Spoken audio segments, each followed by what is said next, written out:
대체육 산업의 혁신을 이끈다는 평가를 받던 비욘드미트. 현재 주가는 작년 대비 약 마이너스 75%를 기록 중입니다. 마찬가지로 대체 우유 산업을 대표하던 오틀리의 경우도 작년 대비 마이너스 65%를 기록 중이고요. 같은 기간 동안 이들이 속한 나스닥 지수가 마이너스 30% 정도임을 감안하면 엄청난 폭락세라는 것을 알 수 있죠. 비욘드미트와 어깨를 나란히 하던 임파서블 푸드의 경우는 2021년 4월에 1년 내로 IPO나 스펙을 통한 상장을 준비 중이라 했지만 작년 한 해 동안의 시장 침체 때문인지 현재는 새로운 소식이 나오고 있지 않습니다. 한때 환경과 산업의 새로운 미래로 불렸던 기업들이 이토록 고진을 겪고 있는 이유가 무엇일까요? 오늘의 수요 시장 대체육 시장입니다.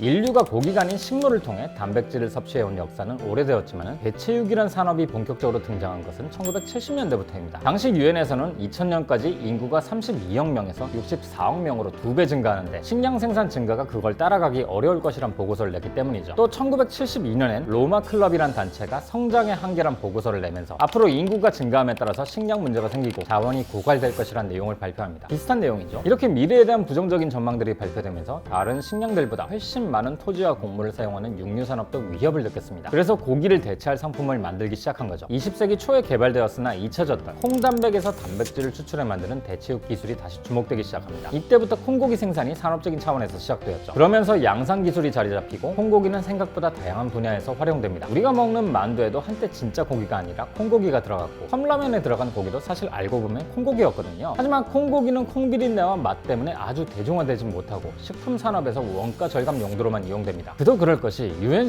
식량농업기구나 로마 클럽의 전망처럼 식량과 자원이 부족한 디스토피아는 오지 않았거든요. 오히려 농업 생산성은 나아졌고 육류 생산은 공장형 축산법을 도입하면서 전성기를 맞이했습니다. 또 사람들의 소득이 늘어나면서 더 많은 고기를 찾았고 콩고기는 인기를 얻지 못합니다. 덕분에 당시에 미국과 유럽에서는 콩고기로 햄버거 패티를 만들었는데 별다른 반응을 얻지 못했고 대체육은 시장성을 잃어버렸죠. 소수의 채식주의자들을 타겟으로 콩고기 상품들을 만들긴 했는데 그 시장은 너무 작았습니다. 하지만 2000년대 들어서 상황이 변합니다. 미국과 유럽에서 채식주의자의 수가 크게 증가했고 여기다 동물권에 대한 인식의 변화 그리고 환경 보호에 대한 관심이 커지면서 축산업이 이룬 생산 효율과 정면 충돌했죠. 축산업이 배출한 탄소는 인간이 배출한 탄소의 14%를 차지한 것으로 추정됐습니다. 그래서 지구와 동물을 위해 대체육이 다시금 주목을 받게 된 거죠. 2009년 이선 브라운이 비욘드미트를 설립합니다. 본인이 비건에다가 배터리 연구를 하다 보니 기후변화, 환경 문제를 자각하고 축산업에서 이를 해결해보고자 창업한 거였죠. 그리고 2011년엔 스탠포드의 생화학자 햅 브라운이 임파서블 푸드를 설립합니다. 브라운은 공장형 축산의 문제점을 깨닫고 이를 해결하기 위해선 고기 대체 상품을 소비자들에게 제공하는 게 가장 좋은 방법이란 결론을 내립니다. 결국 두 기업 모두 고기의 대체 상품을 만든다는 목표를 세웠고 그렇게 햄버거 패티를 개발했죠. 그런데 이 두 기업은 다른 대체육 기업과 달리 채식주의자와 소수의 비건을 넘어 대중을 목표로 했다는 점이 달랐습니다. 미국의 경우만 하더라도요. 지난 20년 동안 자신을 채식주의자라고 답한 비중은 5%, 비건이라고 답한 사람은 3%로 이 비중이 크게 변하진 않았어요. 그만큼 채식주의적인 삶은 유지하기 힘들다는 것이죠. 그래서 잠재 고객을 고기를 먹는 사람들에게로 확장하면 시장의 성장 잠재성이 엄청나게 변하는 셈입니다. 덕분에 두 기업 모두 2010년대 중반부터 미국 시장에서 돌풍을 일으키며 대체육 트렌드를 주도해 나갔습니다. 소비자들도 이를 좋아하고 많은 사람들이 받아들이기 시작했죠. 게다가 소비자 트렌드에도 매우 걸맞았습니다. 육식에 대한 인식이 과거와 달라진 덕분입니다. 붉은색 육류가 염증과 심혈관 질환을 유발할 수 있다는 점에서 육류의 소비 트렌드도 생선과 닭고기 같은 백색 육류로 변하고 있고요. 또 젊은 소비자들일수록 육류를 적게 먹겠다고 답한 사람들의 비중이 매우 높았기 때문입니다. 육식을 하는 소비자들조차 간헐적 채식을 하는 삶을 택하면서 플렉스테리언이라는 표현이 새롭게 등장하기도 했죠. 이 덕분에 이런 대체육 시장은 금융시장의 호황기까지 겹쳐 더 큰 수혜를 누렸습니다. 2019년에 비욘드미트가 상장을 했고 임파서블 푸드도 조만간 상장을 한다고 발표해 많은 투자자들의 관심과 사랑을 받았죠. 2020년 코로나 초기에 빠른 전염력으로 미국 내의 주요 육류 도축 공장들이 마비가 되어버리자 대체육 기업들은 더 큰 주목을 받았습니다. 그리고 이들이 진정 고기를 대체할 식품이라면서 많은 사람들의 기대를 받았고요. 하지만 2022년이 되자 상황은 달라졌습니다. 이는 대체육이 가진 가장 본질적인 문제 때문입니다. 바로 가격이죠. 비욘드미트나 임파서블 푸드처럼 식물 기반 대체육은 매우 비쌉니다. 100g짜리 햄버거 패티 2개가 들어간 제품이 미국 현지 가격으로 $5가 넘는데 이러면 진짜 고기보다 3배 이상 비싼 가격이에요. 물론 호황기 때는 소비자들이 이런 상품을 소비하기 어렵지 않습니다. 하지만 높은 인플레이션과 함께 식품 물가가 상승하는 상황이라면 어떨까요? 작년부터 본격화된 인플레이션은 시장 상황을 완전히 뒤바꿨습니다. 인플레이션이 급격하게 올라 7%를 기록하는 상황이다 보니 실질 임금은 감소하고 구매력은 낮아졌죠. 여기에 대해 근데 지금의 인플레이션을 주도하는 것은 바로 식품 물가입니다. 식품의 경우 소비자들의 구매 빈도가 작기 때문에 체감적으로 인플레이션의 고통을 다른 항목 대비 훨씬 더 강하게 느낍니다. 이런 상황에서 진짜 고기보다 몇 배 더 비싼 가짜 고기를 구매하기란 쉬운 결정이 아니죠. 또 소비자들의 대체육 구매는 단순히 환경과 동물 보호에 대한 공감 때문만은 아닙니다. 어떤 이들은 대체육이 더 건강하다고 믿어서 구매를 하기도 합니다. 이 비율도 생각보다 높고요. 하지만 아직까지 이 대체육이 육류보다 더 건강하다는 실질적인 증거는 나오지 않다 보니 소비자들의 구매로 이어진 믿음이 흔들린 상황인 거죠. 좀 더 다른 근본적인 이유로는 시장 자체가 포화 상태에 이른 것이 아닌가 하는 의구심입니다. 대체육 기업들이 높은 평가를 받은 이유는 대체육을 먹는 소비자들이 빠른 속도로 많아질 것이란 전망 때문이었습니다. 사실 인플레이션 문제는 시간이 해결책이라 상관없습니다. 그렇지만 시장이 정말 포화에 이른 거라면요, 생각보다 사람들이 대체육을 구매하지 않으려고 하는 거라면 어떻게 되는 걸까요? 대체육 기업에 대한 평가는 빠른 속도로 시장이 성장하고 기업이 다양한 카테고리의 상품들의 가격을 낮춰서 저변을 확산한 것을 전제로 하고 있습니다. 단순히 인플레이션 때문이라면 이러한 전망이 몇 년 늦춰지는 정도로 끝나기 마련이죠. 하지만 시장이 포화되고 성장이 둔화된 것이라면 대체육 기업 평가의 근원인 밸류에이션은 심각하게 과대평가되었다는 게 결론입니다. 5에서 7년이 아닌 20-30년에 걸쳐 이뤄질 변화라면 가치평가를 다시 해야 한다는 거예요. 이 때문에 일부 해외의 애널리스트들은 대체육의 이상 과열이라고 표현을 하기도 하고, 텔레그래프의 한 기사에선 베지 버블이 베지 버스트로 변하고 있다라고 기사 제목을 달기도 했죠. 앞서도 언급했던 채식주의자의 비율은 거의 변하지 않았습니다. 아무리 플렉스테리언이 트렌드라고 해도 이들이 대체육을 얼마나 먹는지도 알 수 없죠. 맥도날드 같은 프랜차이즈들이 대체육 상품들을 출시했지만 이런 상품들은 오래 살아남지 못했습니다. 그만큼 소비자들의 구매 빈도가 낮았다는 이야기죠. 플렉스테리언이 한때 유행에 불과하다면 기껏 증가한 대체육 판매는 다시 쪼그라들 수밖에 없습니다. 딜로이트에 따르면 식물성 대체육을 구매하자는 53%의 소비자들이 고객으로 전환될 가능성은 매우 낮다고 평가하고 있어요. 또한 대체육은 진보적 성향을 대변하는 상품이 되었기에 보수적 성향을 가진 소비자들은 강력하게 이런 상품들에 반대하기도 합니다. 현재 식물 기반 대체육 시장이 소고기보다 닭고기 대체에서 수요가 많이 증가하고 있다는 점은 대체육의 기후변화와 환경 기여 또한 과대평가되었을 수 있다는 걸 의미합니다. 기후변화와 환경에 압도적인 비중을 차지하는 게 소고기고 닭고기는 그 비중이 낮거든요. 물론 비욘드 미트가 어려움을 겪는 동안 임파서블 푸드는 나름 긍정적인 성과를 내고 있긴 합니다. 하지만 지금 대체육 주식들의 하락은 지난 2010년대 후반의 긍정적인 전망들이 잘못되었다는 인정으로 인해 하락하는 것이라 볼 수 있죠. 이제는 핑크빛 미래가 아니라 결과물을 보여줘야 할 시점입니다. 그러기 위해서는 진짜 고기를 대체할 수 있을 만큼 충분히 저렴한 가격에 제공할 수 있어야 한다는 거죠. 이것이 대체육 시장에 내려진 가장 큰 숙제입니다.